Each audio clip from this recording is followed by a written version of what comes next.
औज़ुबिल्लाहिमिनश्शैतानिर्रजीम बिस्मिल्लाहिर्रहमानिर्रहीम। अस्सलाम वालेकुम। आज के इस लेक्चर 11 के अंदर हम कम्युनिकेशन का थर्ड पोर्शन जो है वो डिस्कस करेंगे और इसमें हमने एंडोक्राइन सिस्टम और केमिकल मैसेंजर्स को जो है वो डिस्कस करना है। इससे पहले पोर्शन के अंदर हम नर्वस सिस्टम्स और सेंसरी रिसेप्शन के टॉपिक्स जो है वो डिस्कस कर चुके हैं। तो आज पहले जो है वो हम केमिकल मैसेंजर को जो है वो डिस्कस करेंगे। यहाँ पर बेसिकली हमारी बॉडी के अंदर मुख्तलिफ प्रोसेसेस जो वो चल रहे हैं, जिसमें मेटाबॉलिज्म है, रेस्पिरेशन, एक्सक्रीशन है, हमारी बॉडी की जो मूवमेंट है और रिप्रोडक्शन की सारी डेवलपमेंट हो रही है हमारी बॉडी के अंदर। तो उन प्रोसेसेस के दरमियान में कम्युनिकेशन और कोऑर्डिनेशन करवाने के लिए जो है वो स्पेशल किस्म के केमिकल्स इस्तेमाल होते हैं, जो कि अगेन स्पेशल किस्म के सेल्स के अंदर बनते हैं और वहाँ से सिक्रीट होते हैं, और उन्हीं केमिकल को हम केमिकल मैसेंजर्स कहते हैं। इनकी हम जनरली 5 कैटेगरी जो है वो बना सकते हैं। सबसे जो पहली कैटेगरी है वो है लोकल केमिकल मैसेंजर। जैसे कि इसका नाम बता रहा है कि ये जिन सेल से प्रोड्यूस होते हैं, तो उन्हीं सेल के ऊपर या उन्हीं सेल के आसपास इसका इफ़ेक्ट जो है वो होता है। अगर तो ये सेम सेल से निकलकर उसी सेल के ऊपर इसका इफ़ेक्ट हो जाएगा, तो ऐसे केमिकल्स को हम ऑटोक्राइन एजेंट्स कहते हैं। और अगर किसी सेल से निकलकर उसकी करीब करीब इसका इफ़ेक्ट होगा, उसकी विसिनिटी के अंदर इसका इफ़ेक्ट होगा, तो ऐसे केमिकल मैसेंजर्स को हम जो वो पैराक्राइन एजेंट्स कहेंगे। याद रखिएगा, ये जो लोकल केमिकल मैसेंजर्स होते हैं ये ब्लड के अंदर अकमुलेट नहीं होते, और हमारे पास इसकी 2 एग्जांपल है। एक जो हमारे गट, हमारे डाइजेस्टिव सिस्टम के अंदर जो प्रोटीन्स वगैरह बनती हैं, जो एंजाइम्स बनते हैं, जिनको हम ल्यूमॉन्स कहते हैं, ये लोकल केमिकल मैसेंजर की एग्जांपल के अंदर आते हैं और वो हमारी डाइजेशन के अंदर हेल्प करते हैं। उसके अलावा अगर हमारी बॉडी के ऊपर कोई ज़ख़म हो जाता है, तो हमारे जो स्किन होती है, जो हमारी बॉडी है, वहाँ पर कुछ ख़ास किस्म के कनेक्टिव टिश्यूज़ जो है वो मौजूद होते हैं, जिनको हम मैस्ट सेल्स कहते हैं। जैसे ही हमारी बॉडी के ऊपर कोई ज़ख़म होता है, तो वो जो मैस्ट सेल हैं वो हिस्टामीन बनाना शुरू कर देते हैं, और उस हिस्टामीन की वजह से उस जगह के ऊपर स्वेलिंग होना शुरू हो जाती है, इन्फ्लेमेशन होना शुरू हो जाती है। और हमारी बॉडी के अंदर ये इन्फ्लेमेशन होना एक्चुअल में एक तरीके का बताना होता है हमारी बॉडी की तरफ से कि यहाँ पर इस एरिया के अंदर केयर करने की ज़रूरत है, यहाँ पर कोई ना कोई इशू चल रहा है। तो बेसिकली यहाँ पर लोकल केमिकल मैसेंजर्स के अंदर आप गट के जो हार्मोन्स हैं, सॉरी, गट के जो एंजाइम्स हैं, ल्यूमॉन्स, या साथ में हिस्टामीन की एग्जांपल कोट कर सकते हैं। जो सेकंड केमिकल मैसेंजर यहाँ पर हम डिस्कस करेंगे वो है न्यूरोट्रांसमीटर, और ये हम नर्वस कोऑर्डिनेशन के अंदर इसको बड़ी डिटेल से पढ़ चुके हैं कि न्यूरॉन्स जो हैं वो अपना मैसेज कन्वे करने के लिए ख़ास किस्म के केमिकल्स बनाते हैं, और उनको हम न्यूरोट्रांसमीटर कहते हैं।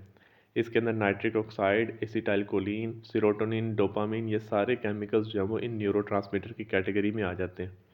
और ये जो न्यूरोट्रांसमीटर है ये बिल्कुल अपने एडजेसेंट टारगेट सेल्स के ऊपर अपना इफेक्ट जो है वो शो कर रहे होते हैं, और बिल्कुल इमीडिएट इसका इफेक्ट होता है। और इसके लिए जो केमिकल्स हैं ये सिनेप्टिक क्लेफ्ट में से जो है वो पास करते हैं, और जैसे ही अपना फंक्शन परफॉर्म कर लेते हैं, तो उसके बाद इन केमिकल मैसेंजर्स को, मतलब न्यूरोट्रांसमीटर को, एक्टिवली डिग्रेड कर दिया जाता है और रिसाइकिल किया जाता है, ताकि नेक्स्ट मैसेज के लिए इनको तैयार किया जा सके। अब इसको याद रखने के लिए यहाँ पर हमने हमारी बुक से जो है वो 2 छोटी छोटी डायग्राम ली हैं, जिसके अंदर पहले लोकल केमिकल मैसेंजर के हवाले से बताया जा रहा है और दूसरे में न्यूरो ट्रांसमीटर के हवाले से बताया जा रहा है। तो लोकल केमिकल मैसेंजर के अंदर अगेन क्या हो रहा है कि एक रेगुलेटर सेल है और उसमें से केमिकल प्रोड्यूस हो रहे हैं। अगर ये केमिकल्स उसी सेल के ऊपर प्रोड्यूस, मतलब कि अपना इफेक्ट शो करेंगे, तो उसको हम ऑटोक्राइन एजेंट कह देंगे। और अगर साथ में पड़े हुए सेल्स के ऊपर जो है वो उसका इफेक्ट होगा, तो उसको हम जो है पैराक्राइन एजेंट कह देते हैं। सिंपल न्यूरोट्रांसमीटर में आप देख सकते हैं कि किस तरीके से एक न्यूरॉन है और उस न्यूरॉन से आगे सिनेप्टिक क्लेफ्ट में से होते हुए टारगेट सेल्स के ऊपर जो न्यूरोट्रांसमीटर्स हैं वो इफेक्ट अपना शो करेंगे, और जैसे इनका काम मुकम्मल हो जाएगा तो इसको डिग्रेड कर दिया जाता है और बाद में रिसाइकिल कर दिया जाएगा। इसके बाद हम थर्ड जो कैटेगरी है वो अब देखेंगे। ये थर्ड कैटेगरी हमने एक्चुअल में एफएससी के अंदर पढ़ी तो होती है, लेकिन हमें यकीनन ये याद नहीं होगी, डेट्स वाई हम इसको एक दफ़ा दोबारा करेंगे। यहाँ पर जो थर्ड कैटेगरी है वो हमारे पास है न्यूरोपेप्टाइड।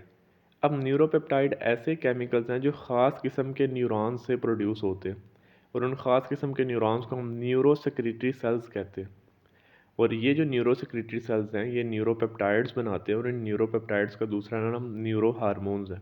इसको हम एग्जाम्पल से कवर करेंगे तो ये ज़्यादा जल्दी समझ आ जाएगा। हमारे ब्रेन के अंदर हाइपोथैलेमस होता है।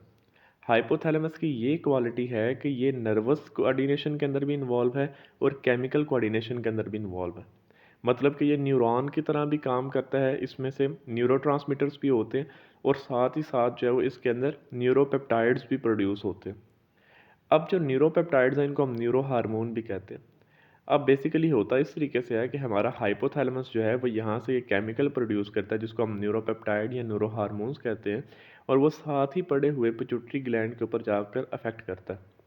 और जैसे ही हाइपोथैलेमस से इस पिट्यूटरी ग्लैंड को मैसेज मिलता है, जो कि नो डाउट एक न्यूरोपेप्टाइड की शक्ल में मैसेज होता है, न्यूरो हार्मोन की शक्ल में मैसेज होता है, तो वो जो पिट्यूटरी ग्लैंड है वो आगे फिर अपना इफेक्ट शो करता है, अपना हार्मोन रिलीज़ करता है। और यहाँ पर हमने ऑक्सीटोसिन की एग्जांपल ली हुई है। और ये जो ऑक्सीटोसिन है ये फीमेल्स के अंदर लेबर पेन डेवलप करवाता है। अब लेबर पेन बेसिकली क्या होता है कि जैसे ही बेबी बर्थ करीब होती है तो फीमेल की यूट्रस के अंदर शदीद कंट्रैक्शन होती है, जिसकी वजह से उसकी यूट्रस में मौजूद जो बेबी है उसको बॉडी से बाहर पुश किया जाता है। तो वो जो यूट्रस के अंदर कंट्रैक्शन होना है वो ऑक्सीटोसिन की वजह से होती है, और उस यूट्रस के अंदर जो कंट्रैक्शन का होना है उसको हम लेबर पेन कहते हैं। तो बेसिकली ये न्यूरोपेप्टाइड की एग्जांपल आई। उसके बाद फोर्थ और मोस्ट कॉमन जो केमिकल मैसेंजर है वो है जी हार्मोन। और हमारी बॉडी के अंदर एंडोक्राइन ग्लैंड्स होते हैं, सेल्स होते हैं, जो कि ये हार्मोन्स ये केमिकल प्रोड्यूस करते हैं। और इन हार्मोन्स की खास बात यह है कि इनको ब्लड स्ट्रीम के अंदर जो है वो शामिल कर दिया जाता है, खून के अंदर शामिल कर दिया जाता है। तो ये ब्लड से होते हुए अपने टारगेट सेल्स तक पहुंच जाते हैं, जो कि टारगेट सेल करीब भी हो सकता है, टारगेट सेल दूर भी हो सकता है। मिसाल के तौर पर मैं यहाँ पर एग्जांपल देता हूँ कि जो हमारी बॉडी के अंदर जो है, लेट्स से हमारा ब्रेन जो है वो किडनी का कोई फंक्शन कंट्रोल करना चाहता है, तो हमारे ब्रेन से हार्मोन निकल कर नीचे किडनी तक आते हैं ब्लड में शामिल होकर। तो देखा ये टारगेट कितना दूर है, ठीक है। इसी तरीके से ये टारगेट करीब भी हो सकता है। तो बेसिकली जो एंडोक्राइन ग्लैंड्स हैं, जो सेल्स हैं, ये ब्लड स्ट्रीम के अंदर हार्मोन्स रिलीज़ करते हैं और वो फिर आगे अपने टारगेट सेल्स के ऊपर जाकर अपना इफेक्ट शो करते हैं। इसमें मुख्तलिफ़ किस्म के आ जाते हैं। वैज़ोप्रेसिन है, ठीक है, अगेन ये पिट्यूटरी ग्लैंड से रिलीज़ होता है और किडनी के ऊपर इसका इफेक्ट होता है। उसके अलावा थायरॉक्सिन है, इंसुलिन है, टेस्टोस्टेरोन है, ये सारे के सारे हार्मोन्स हैं। पांचवा जो है ये हमने अर्ली चैप्टर्स के अंदर ये इसकी डेफिनेशन पढ़ी थी कि फेरोमोन क्या होते हैं। फेरोमोन भी एक्चुअल में केमिकल मैसेंजर्स हैं जो कि एक एनिमल की बॉडी से बाहर रिलीज़ होते हैं, और ये उसी सेम स्पीशी के इंडिविजुअल के ऊपर अपना इफेक्ट जो है वो शो करते हैं। एग्जाम्पल तो यहाँ पर कोट नहीं की हुई थी, लेकिन हमने अपने प्रीवियस टॉपिक्स में से एग्जाम्पल निकाल ली है कि जो सिल्क वर्म मर्थ्स हैं वो बॉम्बिकोल केमिकल जो प्रोड्यूस करते हैं, जो कि फ़ीमेल थोड़ा सा प्रोड्यूस करे तो मेल बड़े फासले से उसको सेंस करता है और फीमेल तक जो वो आ जाता है। तो ऐसे केमिकल्स को हम फेरोमोन्स कहते हैं। अगेन इसको समझने के लिए हमने यहाँ पर इसकी डायग्राम भी अटैच की है। आप न्यूरोपेप्टाइड को देख सकते हैं कि किस तरीके से जो न्यूरॉन है जिसको न्यूरो सेक्रेटरी सेल लिखा हुआ है, वो ब्लड स्ट्रीम के अंदर न्यूरोपेप्टाइड न्यूरो हार्मोन प्रोड्यूस करता है, और वो जो फिर न्यूरोपेप्टाइड है, न्यूरो हार्मोन्स है, वो आगे टारगेट सेल के ऊपर जाकर अपना इफेक्ट शो कर देता है।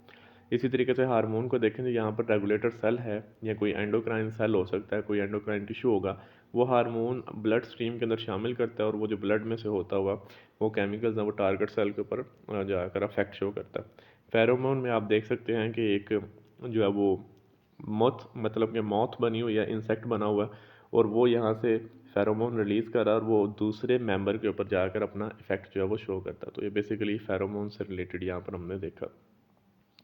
अब इसके बाद कुछ डेफिनेशंस हमने देखनी है। हार्मोन और उनका फीडबैक सिस्टम जो वो अब हमने समझना है।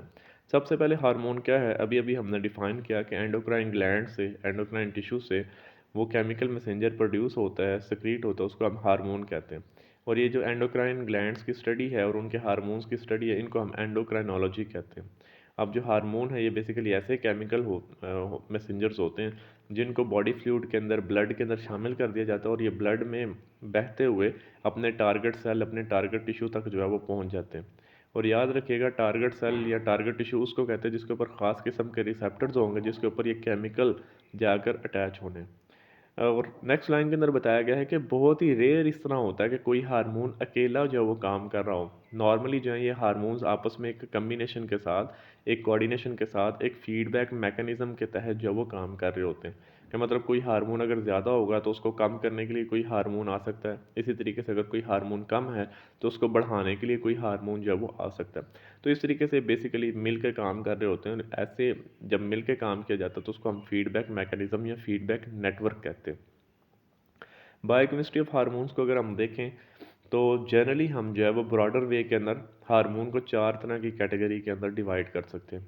कुछ हार्मोन जो है वो प्रोटीन नेचर के होते हैं, जिसमें इंसुलिन और ग्लूकागॉन आ जाते हैं। कुछ हार्मोन्स जो है वो अमाइनो एसिड और डेरिवेटिव, मतलब बिल्कुल छोटे-छोटे अमाइनो एसिड्स की शक्ल में होते हैं, या उनकी कोई चेंज फॉर्म हो सकती है जिसमें थायरॉक्सिन है, एपिनेफ्रिन और नॉरएपिनेफ्रिन एग्जांपल आ जाती है। कुछ जो हार्मोन्स होते हैं वो पॉलीपेप्टाइड की शक्ल में होते हैं, जिसमें वैसोप्रेसिन या जिसका दूसरा नाम एडीएच या एंटी डायूरेटिक हार्मोन या ऑक्सीटोसिन वगैरह आ जाते हैं।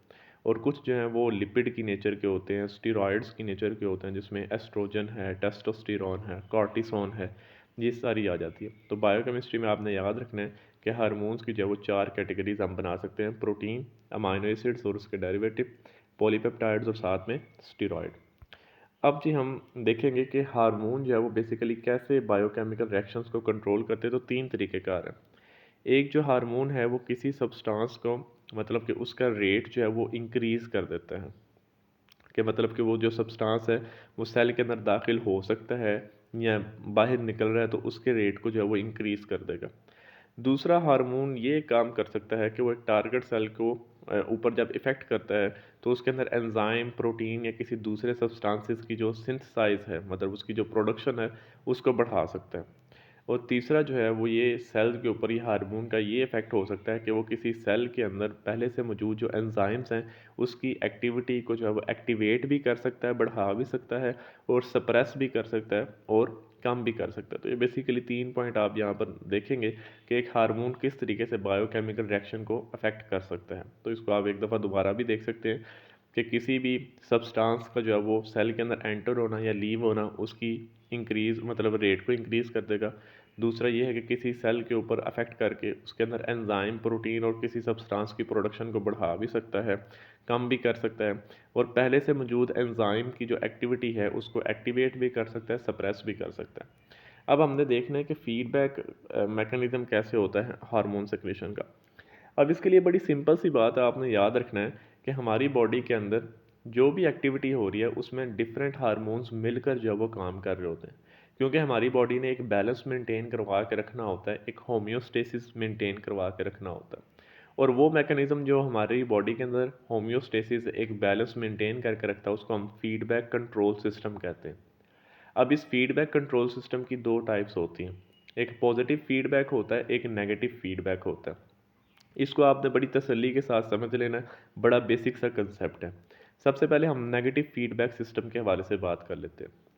अगर किसी स्टिमुलस की वजह से ऐसा रिजल्ट निकल रहा है कि वो अपने स्टिमुलस को बंद कर दे, तो ये नेगेटिव फीडबैक हो गया। मतलब कोई स्टिमुलस है, उसने कोई प्रोसेस शुरू करवाया है और एट द एंड रिजल्ट ये निकले कि वो प्रोसेस उसी स्टिमुलस को बंद कर दे, ख़त्म कर दे, तो ये नेगेटिव फीडबैक है। और पॉजिटिव फीडबैक इससे उल्ट होगा कि अगर किसी स्टिमुलस ने कोई प्रोसेस शुरू करवाया है और वो उस स्टिमुलस को और बढ़ा दे, जिसकी वजह से प्रोसेस और बढ़ जाए और स्टिमुलस बढ़ जाए और ये आपस में एक दूसरे को पॉजिटिव करते जाए, तो इसको हम पॉजिटिव फीडबैक कह देते हैं। बताया गया है कि हमारी बॉडी के अंदर पॉजिटिव फीडबैक की कोई इतनी ज़्यादा एग्जाम्पल नहीं है। हाँ, ब्लड क्लॉटिंग एक हो सकता है, उसके अलावा कोई इतनी ज़्यादा एग्जाम्पल नहीं है। बाकी जो हमारे हार्मोन्स के अंदर जो सारी मैकेनिज़्म चल रहा होता है वो एक्चुअल में नेगेटिव फीडबैक मैकेनिज़्म है, और उसी को हमने एग्जाम्पल यहाँ पर भी पढ़नी है। तो ये पॉजिटिव फीडबैक के हवाले से यहाँ पर बताया गया है कि जब कोई ब्लड क्लॉट बनता है तो वो पॉजिटिव फीडबैक मैकेनिज़्म के तहत जो है वो बनता है। अच्छा, नेगेटिव फीडबैक मैकेनिज़्म के अंदर हमारे पास बड़ी सिंपल सी एग्जांपल है, ये आपने एफएससी के अंदर भी देखी होगी। अब इसमें हमारे पास 3 चीज़ें हैं: हाइपोथैलेमस जो कि ब्रेन में होता है, पिट्यूटरी ग्लैंड जो कि ब्रेन में होता है, और थायराइड ग्लैंड जो हमारे गले में होता है। अब बेसिकली क्या होता है कि जब भी हमें लेट्स से कोई स्ट्रेस फेस करना पड़ जाता है, हम एग्जांपल ले लेते हैं, हमें सर्दी लग रही है, ठीक है, तो ये जो सर्दी लगना है ये हमारा हाइपोथैलेमस जो है ना वो सेंस करेगा कि अच्छा बॉडी को सर्दी लग रही है और मुझे इसके लिए कुछ करना पड़ेगा। तो ये स्टिमुलस क्या हुआ, सर्दी, कोल्ड। तो उस कोल्ड के नतीजे में क्या होता है कि हमारा हाइपोथैलेमस जो है वो एक हार्मोन बनाता है, और उस हार्मोन को हम कहते हैं थायराइड रेगुलेटिंग हार्मोन, या थायराइड रिलीजिंग हार्मोन भी जो है वो हम इसको कहते हैं, या थायरोट्रोपिन रिलीजिंग हार्मोन भी कहते हैं। इसके मल्टीपल नेम हो सकते हैं, शॉर्ट फॉर्म जो है वो TRH है। अब ये जो थायरोट्रोपिन रिलीजिंग हार्मोन है या थायराइड रेगुलेटिंग हार्मोन है, ये जाकर एक्ट करता है पिट्यूटरी ग्लैंड के ऊपर। अब जैसे ही पिट्यूटरी ग्लैंड के ऊपर ये एक्ट करता है तो वहाँ से एक हार्मोन रिलीज होता है जिसको हम कहते हैं थायराइड स्टिमुलेटिंग हार्मोन। अब इसका नाम बता रहा है कि इसने किस चीज़ को स्टिमुलेट करना है, यस थायराइड को स्टिमुलेट करना है। तो जैसे ये थायराइड स्टिमुलेटिंग हार्मोन थायराइड को एक्टिवेट करता है तो वहाँ से थायरॉक्सिन हार्मोन जो है वो निकलते हैं, या T3 या T4 हार्मोन्स निकलते हैं। अब हमें पता होना चाहिए कि जो थायराइड हार्मोन्स होते हैं एक्चुअल में मेटाबॉलिज्म को इंक्रीज़ कर देते हैं, और जैसे ये मेटाबॉलिज्म को इंक्रीज़ करेंगे तो उस मेटाबॉलिज्म की वजह से हमारी बॉडी के अंदर हीट प्रोड्यूस होगी। अब आप देखें स्टिमुलस क्या था, कोल्ड सर्दी जो लग रही थी वो स्टिमुलस था। अब इन थायराइड हार्मोन ने इतना मेटाबॉलिज्म इंक्रीज़ कर दिया कि हमारी बॉडी के अंदर हीट बन गई है। तो इसका मतलब ये है कि अब ये क्या करेंगे, जब हीट बन गई है तो इसका मतलब ये है कि अब वो कहेंगे कि ये जहाँ से भी मैसेज आ रहा है उसको बंद कर देना। तो ये जो थायराइड हार्मोन है ये जाकर पिट्यूटरी के ऊपर भी एक्ट करेंगे, हाइपोथैलेमस के ऊपर भी एक्ट करेंगे। आप नेगेटिव का निशान देख सकते हैं कि यहाँ पर जाकर इसको ऑफ करवा देंगे। और मैंने कहा था कि जैसे ही कोई स्टिमुलस कोई प्रोसेस शुरू करे और बाद में वो प्रोसेस उसी को बंद कर दे तो इसको हम नेगेटिव फीडबैक कहते हैं। जिस तरीके से आप देख सकते हैं कि थायराइड रेगुलेटिंग हार्मोन ने ये प्रोसेस शुरू करवाया, ठीक है, या आप ये भी कह सकते हैं कि उस कोल्ड ने वो प्रोसेस शुरू करवाया, लेकिन एट द एंड उस कोल्ड को ही, उस थायराइड रिलीजिंग हार्मोन को ही, इस थायराइड स्टिमुलेटिंग हार्मोन को ही बंद कर दिया गया है। तो इसको हम नेगेटिव फीडबैक मैकेनिज्म कहते हैं। और यही चीज़ है वो आप इसमें भी देख सकते हैं। तो यहाँ पर पूरा एक फ्लो चार्ट सा बना हुआ है, इसमें भी सेम वही बात बताई है जो हमने अभी जो नेक्स्ट डायग्राम देखी है उसके अंदर जो डिस्कस थी कि किस तरीके से मेटाबॉलिज्म इंक्रीज़ और डिक्रीज़ होता है हाइपोथैलेमस की रिलीज़ की वजह से।